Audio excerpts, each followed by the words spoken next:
Why, there you are. How did you sneak up on me? Like, I was just out here fixing some fence, and here you are. So welcome to episode number 2 of things you didn't know you needed until some middle-aged overweight man in bright green tennis shoes from the county of Wyoming out west showed you.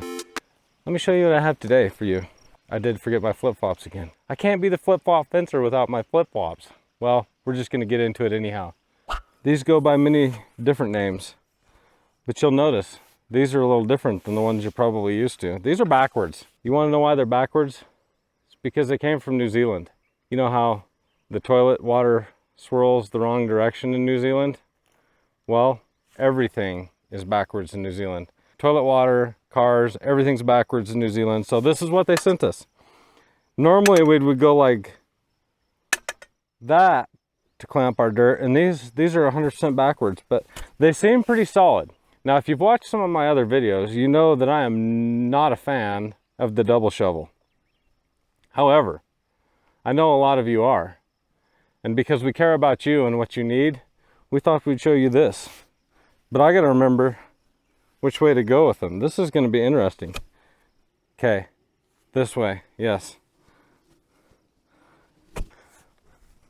They seem pretty stout though.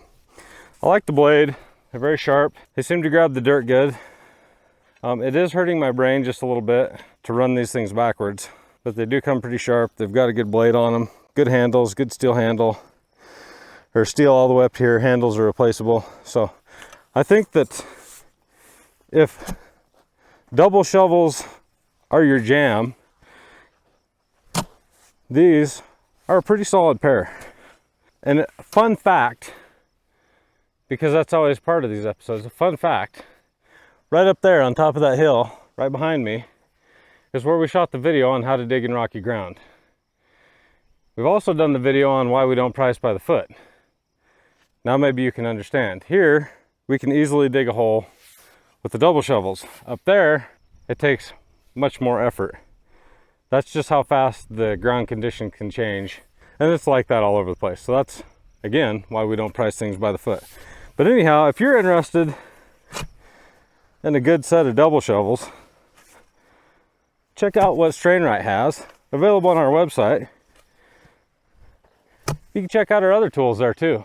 Maybe make your fencing life easier. So until next time, you have a good dang day.